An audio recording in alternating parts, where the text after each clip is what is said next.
Welcome back to the Reading Corner, guys. Today we're looking at the Song of Achilles by Madeline Miller. This is an incredible rating, so good that I'm giving you my rating off the top today.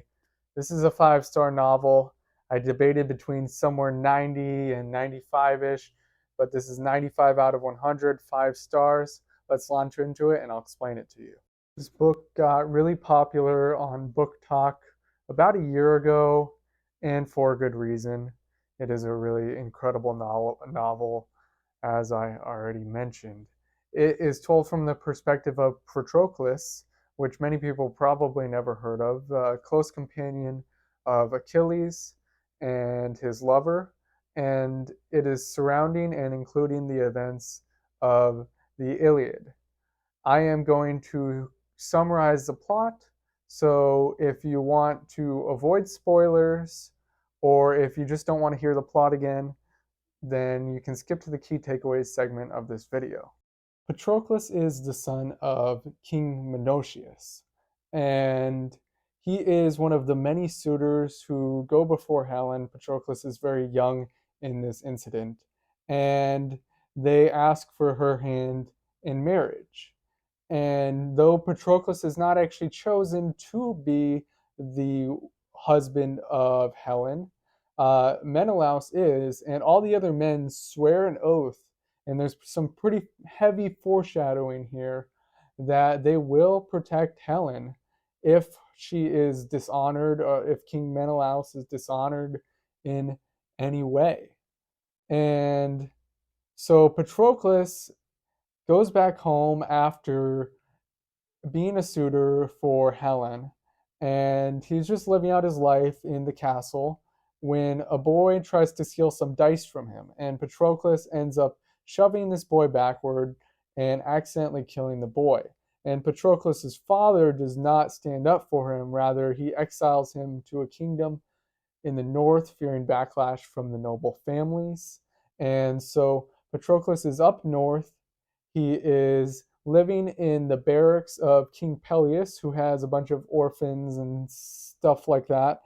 And Achilles takes Patroclus for his sworn companion. Achilles' mother is a sea nymph. Her name is Thetis, and she wants Achilles to become a god.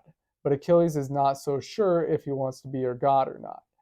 Either way, it is prophesied by the gods that Achilles will be a great warrior, the greatest warrior of the Greeks, and he is often called throughout the story Aristos Achaion, which means the best of the Greeks. Achilles is sent to the hills to train with the centaur Chiron, and Patroclus follows, much to the chagrin of Thetis. While Chiron is trying to train the two boys, they fall in love. While Achilles tries to hide away on an island, he and Patroclus both eventually get roped into sailing for Troy to fight for Helen with the rest of the Greeks. When Achilles goes off to war, it is understood by everyone that Achilles is the best of the Greeks, and he quickly proves this. But Hector is a warrior from the Trojan side who is the best of the Trojans.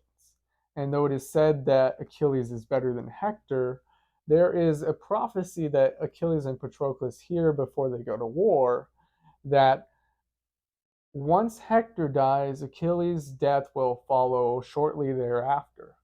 So Patroclus makes Achilles promise not to kill Hector. And so the war goes on in a stalemate for 9 whole years, partly because of Achilles' refusal to go into battle with Hector directly. And in the end, Achilles and King Agamemnon, who is the general of the Greeks, end up getting into a fight over the slave girl Briseis, who King Agamemnon takes unjustly from Achilles. And Achilles says he won't fight until Agamemnon apologizes to him. Unfortunately, for many of the Greek men, Agamemnon refuses to apologize to Achilles, and Achilles refuses to fight. So the Trojans begin to win the war. They drive the Greeks all the way back to the shores, and they're inside, have broken into the Greek camp and begin killing many of the Greeks. But Patroclus goes before Achilles and he says, "You have to fight, otherwise all these men that we know are going to die." And he's very adamant about it. He's very mad at Achilles at this point for letting all these men die. But Achilles still refuses to fight. So Patroclus comes up with a plan. And the plan is that he will wear Achilles' armor out into the field and he'll ride on a chariot to do it. And just by seeing Patroclus in Achilles' armor, they won't know it's Patroclus. The Trojans will run back to the walls of Troy. And Achilles is not a huge fan of this plan, specifically because he doesn't want Patroclus to get hurt. But he makes Patroclus promise not to fight, and he dresses Patroclus in his armor. So Patroclus goes out into the field, and the Trojans begin to scurry back to the walls of Troy, just at the sight of Achilles' armor. Patroclus kind of goes war mad at this point, and breaks Achilles' orders and starts throwing spears. He's killing a bunch of people.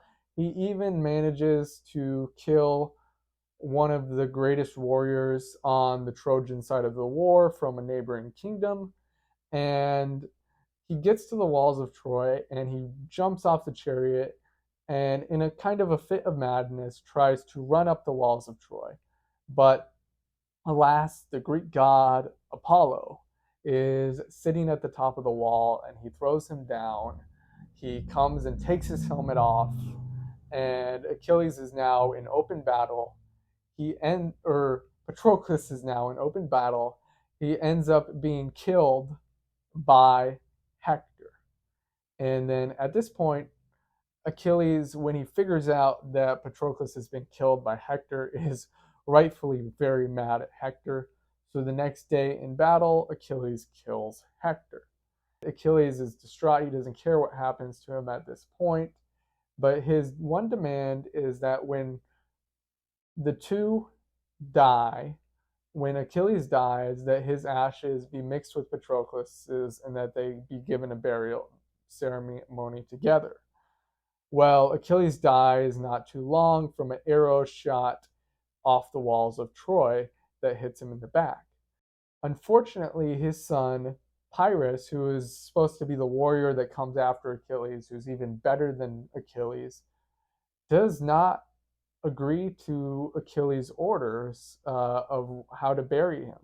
So, though the ashes are mixed, the grave is not marked with Patroclus. So Patroclus is forced to wander the earth for quite some time in this state of limbo before he's able to be reunited with Achilles, and he has to be given a proper burial.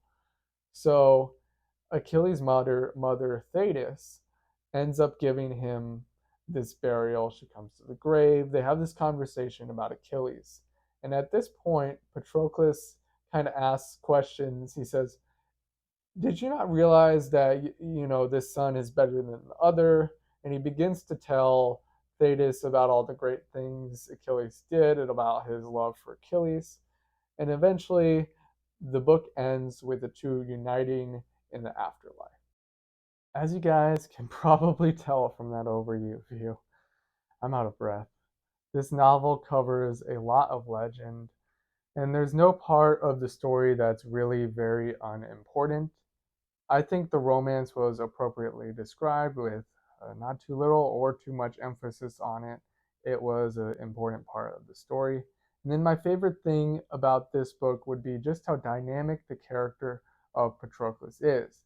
He is kind of a coward and has very low self-esteem in the beginning of the book. I kind of see him very negatively, but as he grows up, he spends more time with Achilles and really grows in both courage and a strong grounding in caring for other people, especially the many women that he makes Achilles take, and they would have been raped by Greek warriors if he had not taken them for himself and treated them respectfully and given them shelter and education. And Patroclus shows just how much people can make a difference if they have a desire to do the right thing and the courage to do it. And Achilles himself is a very mixed character. There is some good and some bad to the actions of Achilles, but I think it's a very interesting character study of him as well. So I hope this review has helped you to think through the Song of Achilles or to want to pick it up if you haven't yet, because it's certainly a very engaging read. And if you like this video, please subscribe for more content. And I want to know as well what you guys thought of the Song of Achilles and what videos you guys think I should do besides this one. Thank you guys, and see you next time on the Reading Corner.